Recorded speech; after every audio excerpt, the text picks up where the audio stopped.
Welcome back to another deep dive. We've got quite a stack of material here today. We certainly do. And our job, like always, is to dig through it, pull out the really fascinating bits just for you.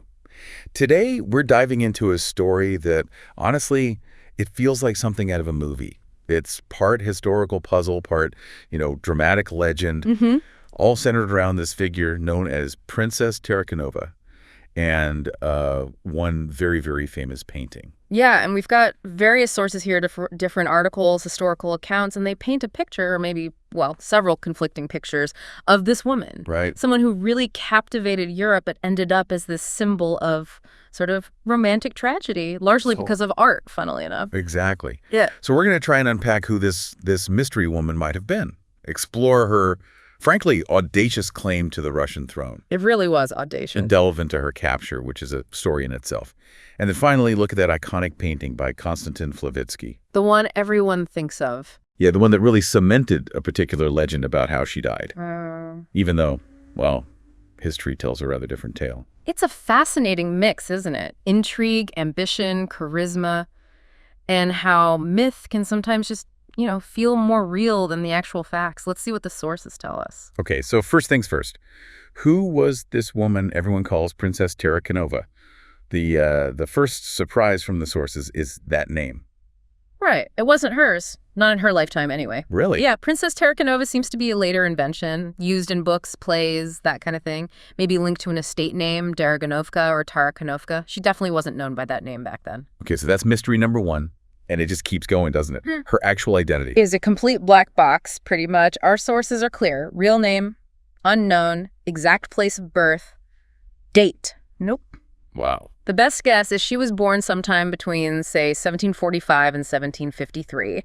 And where she came from, theories are, well, all over the place. Like what? German. Daughter of a baker in Nuremberg. Maybe Czech. From a Prague innkeeper. Polish, Jewish, French. Some sources even suggest she didn't know her own origins. Huh. But despite this completely unknown background, she wasn't just some nobody off the street. She clearly had skills. Oh, absolutely. The sources consistently mentioned she was well-educated, had a really excellent manners, tact. And impressive. Spoke several languages fluently, French and German for sure. Picked up Italian and English pretty quickly. She even claimed she could speak Arabic and Persian. Claimed. Well, harder to verify those last two, But she also knew about art, architecture, could draw, played the harp, so definitely accomplished. But here's the kicker, isn't it? For someone aiming for the Russian throne. She didn't speak Russian. That's quite a detail to miss. You'd think so. But her charm and intelligence must have carried her through. She used these skills to move in aristocratic circles all over Europe. And she traveled under a lot of different names. Oh yeah, the list is long. Fräulein Frank, Madame Tremoy, Princess de Voldemir, or Vladimirskaya, that's a key one. The Russian connection. Exactly. Then Princess Ali Amite, Aline, Eleonora Vazov, Countess Pinneberg, Countess Olenskaya, goes on. She certainly got around and lived well. Very well, it seems. Sources describe her look slender, dark hair, big dark eyes, freckles, maybe a slight squint, kind of Southern European looking. She used this, plus the titles and charm, to attract wealthy patrons. Kind of money. And their money. Lived lavishly, but apparently ran up huge debts. Kiel, Berlin, Ghent, London, Paris, Frankfurt, Ragusa, Naples, Rome, Pisa. Quite the trail. So that title, Princess de Voldemir, Vladimirskaya, that's where it shifts, right from just being an adventuress. Precisely. It signals a specific ambition, a Russian ambition. Because the really big claim, the one that got everyone's attention, was that she was the daughter of Empress Elizabeth Petrovna and Alexei Razumovsky. Right. And the sources do confirm there were persistent rumors back then about Elizabeth and Razumovsky maybe having a secret marriage, or at least a relationship. But children. That's where most modern historians draw the line. They think the idea of them having children is, well, pretty unlikely. Just not much evidence. But the rumor itself was useful. Very useful, especially to people like the Polish Confederates, Mikhail Giski, Karol Radziwiłł. They were furious with Catherine the Great and Russian influence after Poland was partitioned. So they saw her as a potential weapon. Exactly, a tool to stir up trouble in Russia, maybe even challenge Catherine's rule. And they actively helped her. And she leaned right into it, crafting this whole dramatic backstory. Which seemed to change quite a bit, according to the sources. Sure. Early on, she supposedly grew up at Elizabeth's court, had to flee to Persia when Peter III took over. Okay. Later, the story became she was exiled to Siberia by Catherine after Peter III fell, and then she escaped. Wild stuff. And she even connected herself to the Pugachev rebellion that was happening at the time. Yes. Claimed the rebel leader, Yemelyan Pugachev, who himself was pretending to be Peter III, was her half-brother, another supposed child of Elizabeth and Razumovsky. Wow, the sheer nerve. Incredible. And her Polish supporters didn't just offer moral support, they helped produce forged documents. Like what? Like a supposed will from Empress Elizabeth herself, naming a daughter, Elizabeth II, as her heir. So this really elevated her claim. Absolutely. She went from being, an interesting, maybe fraudulent social climber to a direct political threat, a pretender to the Russian throne. You can just imagine Catherine the Great hearing about this back in St. Petersburg. First maybe dismissing her. Yeah, probably just scorned her initially, called her the vagrant. But then with the Pugachev rebellion raging, having another claimant pop up? That must have been genuinely alarming. The timing was terrible for Catherine. 2 pretenders at once. It had to be dealt with. And the man for the job was Count Alexei Orlov. He was conveniently nearby, commanding the Russian fleet in the Mediterranean, based in Livorno, Italy. And the method he used. It's like something from a spy novel. It really is. The sources describe how Orlov went to meet her in Pisa and just pretended to fall completely in love with her. Completely faked it. Utterly. He apparently coordinated his whole approach, the compliments, everything, with Catherine herself via letters. No way. Yeah. He was getting romantic advice from the Empress. Seems like it. He convinced Tarakanova he was utterly devoted to her cause, that his sailors were ready to swear allegiance to her as the rightful empress. And persuaded her to visit the fleet. Exactly. Lured her aboard the flagship, the St. Isidore, in Livorno harbor. And some sources mention a wedding. Yes. Some accounts claim they actually went through a marriage ceremony on the ship. Whether that happened or not is a bit murky, but the end result was the same. The moment she was on board. Snap. She was arrested. The trap was sprung. And they sailed for Russia immediately. Right away. And Orlov, incredibly, kept up the act even after arresting her. He wrote her letters pretending he'd been arrested too. Why would he do that? Apparently, to stop her from attempting suicide before Catherine could have her interrogated back in Russia. Good grief. And her place in Pisa. Searched. Her papers were seized and sent separately to St. Petersburg. They wanted everything she had. So she gets to Russia, probably around February 1775, taken straight to the Peter and Paul fortress. The main political prison. Yeah. And put in the Alexievsky Ravelin, which was known for its harsh conditions. Yeah. And then came the interrogations, long ones, led by Field Marshal Prince Golitsyn. But Catherine was involved directly. Oh, yes. Sources say Catherine herself drafted the questions. They really wanted answers. Who was she really? Who were her backers? Did she crack? Nope. Never fully confessed her origins, never named everyone involved. She just stuck to versions of her invented life story. Born in St. Petersburg, fled to Persia.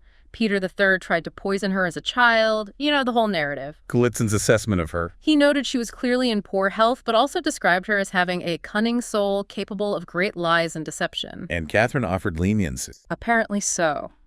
If she'd just tell the truth. But she wouldn't. She kept signing her letters to Golitsyn and Catherine as Elizabeth. Which must have infuriated Catherine. You can imagine. It seemed like clinging to that false identity was more important to her than, anything else. Even freedom. And her health was genuinely failing. Yes, the sources are pretty clear on that. She had consumption tuberculosis, we'd call it likely contracted even before her arrest. Coughing, vomiting, coughing up blood. The prison conditions would have just made it worse. Much worse. So this leads us to the historical reality of her death. Which is quite mundane in a way compared to the legend. She died of consumption in the Peter and Paul fortress on December 4th, Old Style, or December 15th, New Style, 1775. That specific date is confirmed. Yes, the historical records are consistent. That's when and how she died.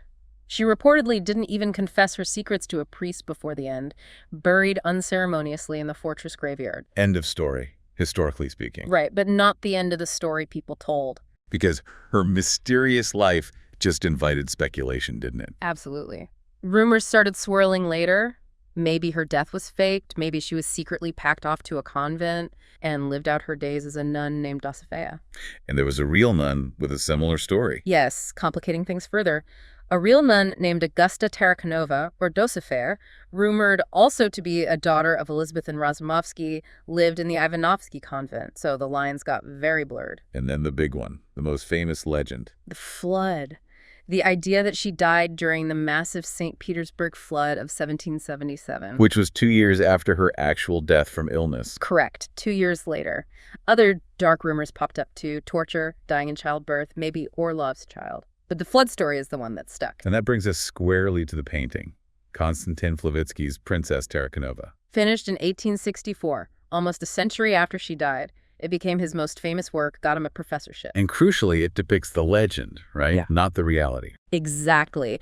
It shows her cell in the Peter and Paul fortress, water pouring in through the barred window during that 1777 flood. She's standing terrified on her bed, rats scrambling up towards her. It's incredibly dramatic and so visceral. Flavitsky was brilliant with light and shadow, the details, the cold walls, the straw mattress, the rough cup.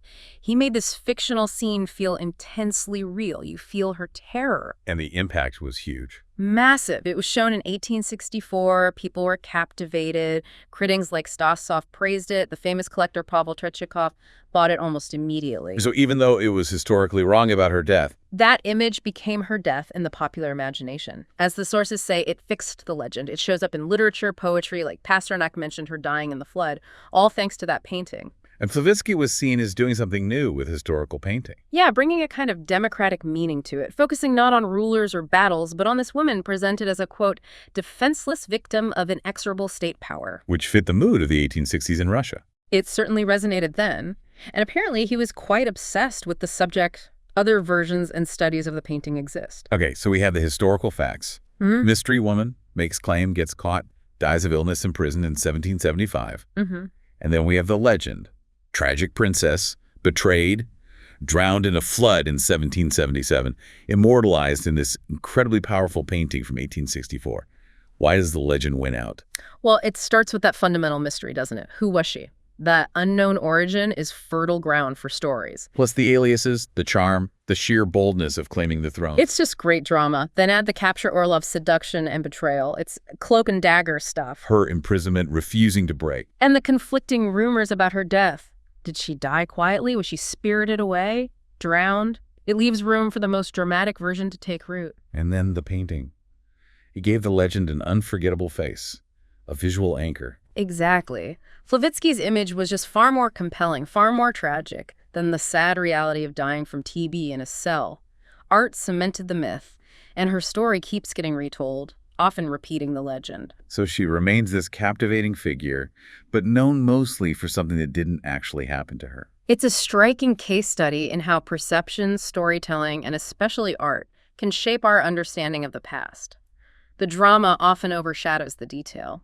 So there you have it, the twisting story of the woman we call Princess Tarakanova, a life that was definitely full of intrigue and ambition, ending, well, rather bleakly in a prison cell from illness. But whose memory, whose legend, is dominated by this incredibly vivid, powerful, but ultimately fictional image of her dying in a flood, all thanks to Flavitsky's painting. It really makes you think, doesn't it, about how much of what we consider history is actually shaped by the stories we tell, the images we create. What really stands out to you from all this?